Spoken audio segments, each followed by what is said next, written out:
What are you doing here?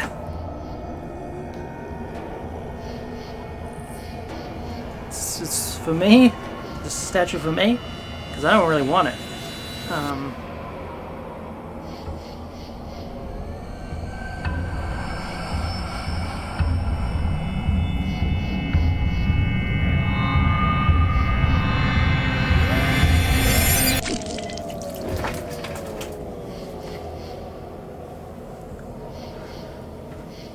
You piece of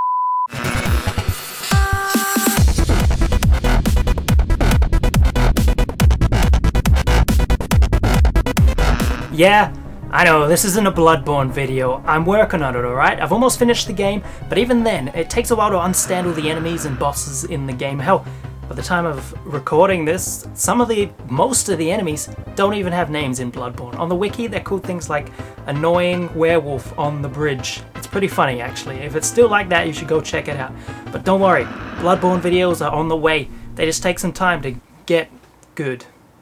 For the time being, though, we're going to be looking at the top 10 best enemies from Dark Souls 2. Now, this is going to be a little bit different from my Dark Souls 2 boss video, because instead of looking at the most badass Dark Souls 2 enemies, we're going to be looking at the scariest and most annoying to fight, which of course is by design. But you know the ones, right? The enemy you saw for a second time, you're like, oh, god damn it, I don't want to fight this guy again. Or you just packed up your stuff and headed in the opposite direction because maybe there was another way around him. Who knows? I actually really like these enemy lists. They're a bit longer than the boss lists, and it also allows me to go back into all the old locations, and it just reminds me of why those locations gave me nightmares, because of the enemies that inhabit them.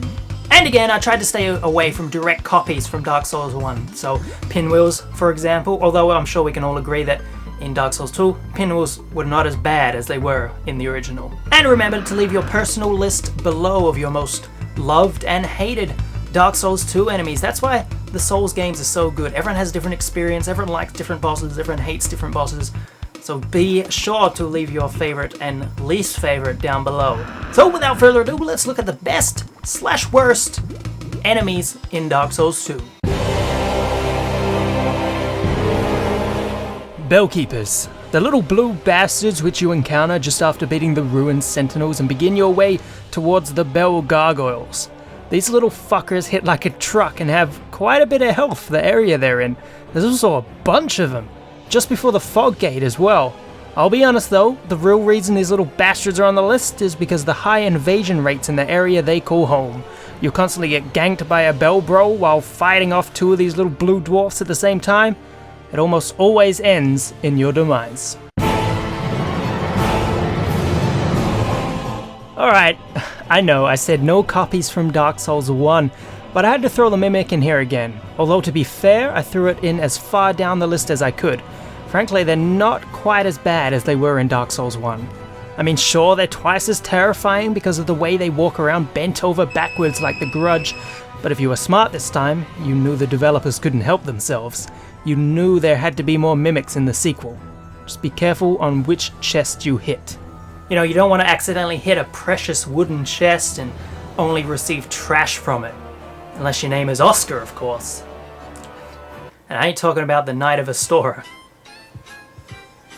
This is Indeimaus, the only place you hear Sesame Street jokes on Dark Souls videos. What the hell am I doing? The undead aberrations are those huge, gross, slimy things you fight just before facing the Lost Sinner, which I found out was a female, by the way. Thank you for all those comments. These things are kind of annoying to fight, certainly if you pull more than one because you try and rush down the stairs, but the main reason they were so memorable for fucking up your day was their whereabouts. Fighting knee-deep in water is never fun. I mean, sure, you could pull one back and then pull the next one back to that tiny little elevator room, but somehow that was even worse. Fighting them nowadays isn't too bad when you know where they are, because you can just come up behind them and stab them out of existence before they even know what's going on. But the first time walking down into that dark hallway was a bad time. So the bottom half of this list is certainly nowhere near as bad as the top half. Seriously, fuck the enemies in the top half, but we'll get to that. These ogres, or even hippos as I've heard them called, technically could be the first enemy you see and face in Dark Souls 2, But Indeimaus, what's so bad about that? Well, the problem is they're way tougher than anything else in the area. They're certainly supposed to be an early to mid-game enemy, so if this is the first time you're playing and you run off to the left when you start and see this giant thing looking down at an item and you think, oh sweet, time to kill me some Dark Souls enemies, but then he'll just fall back, crushing you and most likely instantly killing you. What a way to go out, getting fucking sat on by a hippo. No thank you. Iron warriors are a giant pain in the ass. You could say a giant flaming pain in... Look, forget it, I can't think of any puns right now. These colossal metal guards reside in Iron Keep DLC.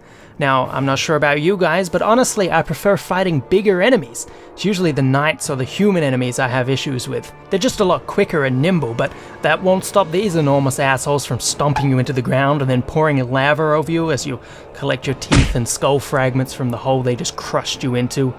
If you think you're quick and you dodge to the wrong side of them, they'll just pour lava onto you anyway, staggering you, causing you to retreat back again. So why are these guys so fast? Iron warriors, you can suck it.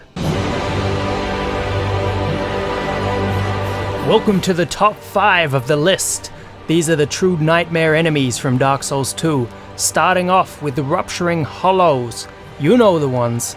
They don't attack you, they just trip themselves up and explode into a giant puff of dust, blowing you off your feet onto the ground. You know the funniest thing about this? By the time you get up, if another one's mid-jump, he's gonna slam your ass back onto the ground. As frustrating as it is when it's happening to you, it's actually kind of funny watching as they line up and fall in order to blow you out of existence.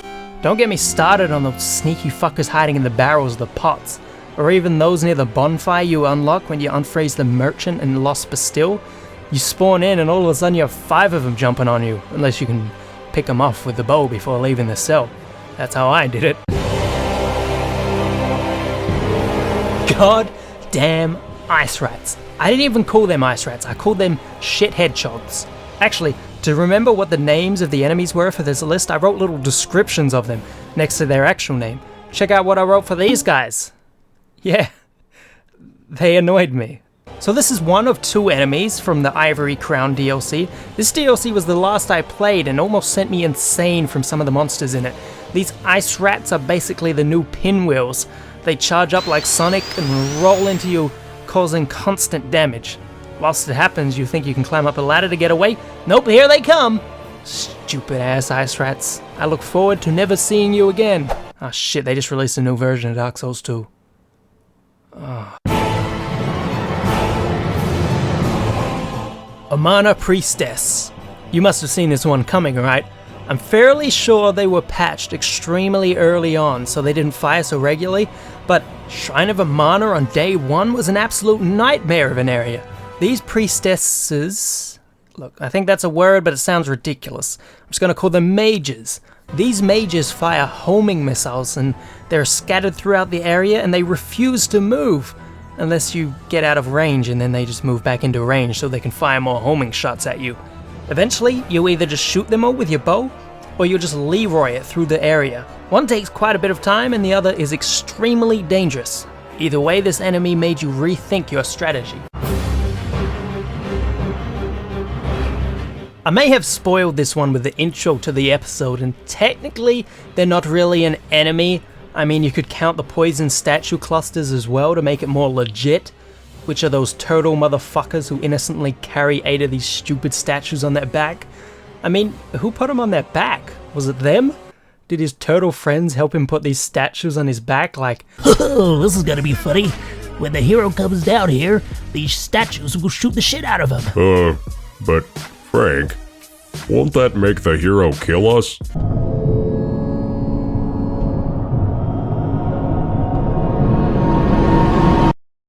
No. I'm mainly talking about the DLC gauntlet style areas before the optional bosses, but they're located in the gutter as well. Goddamn gutter. Let's not talk about that area. There's just a butt ton of these statues everywhere, all shooting you until you've become poisoned. And don't you dare die or get a loading screen because they'll all respawn. These statues deserve a spot in the list. They're almost the worst.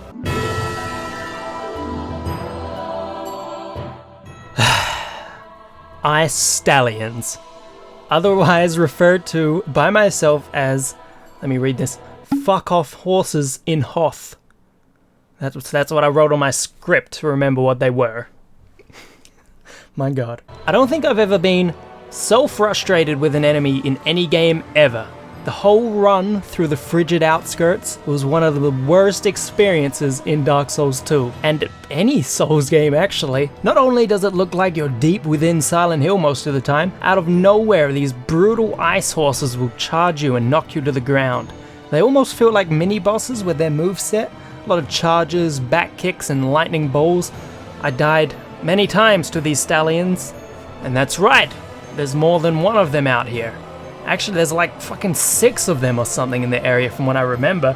At one point I had 3 on me at the same time. It was at that point of anger where you're just sick of taking your time to try and get to the boss, so you try and rush it and end up dying before you even get to the fog wall. You heard right, you have to do this run every time you die against the boss, which is not the hardest boss in the game, but it's still very challenging. This drew me to the point of saying, forget this game, I'm done. Because of the amount of times these lightning unicorns just came out of thin air and donkey kicked me into oblivion, this enemy deserves a #1 spot on the best/worst enemies in Dark Souls 2. I beat the boss, by the way. I did beat this area. I didn't quit. Thanks for watching, everybody. Hope you enjoyed it. Remember to help share this content around as well as support it. All you have to do is click that like button. It's completely free. Also, remember to subscribe to the channel. That's very important as well. And if you want to take your support to the next level, remember, check out my Patreon page. It starts at $1 a month, and without all those amazing people there, I probably wouldn't be making videos anymore. I would be dead. So no doubt there will be more Souls videos in the future, and if you have any ideas for Souls videos you want to see from me, leave it down below. I'm sure any good ideas I can steal. God damn it. But for the time being, I'm really focused on getting these Bloodborne videos out, so remember to hang around. They'll be out soon. I'm working on them currently, so hopefully they don't take too long. Sometimes you can't tell how long these videos will take. But regardless of what the video is, I'm sure I'll see you guys soon with some more videos.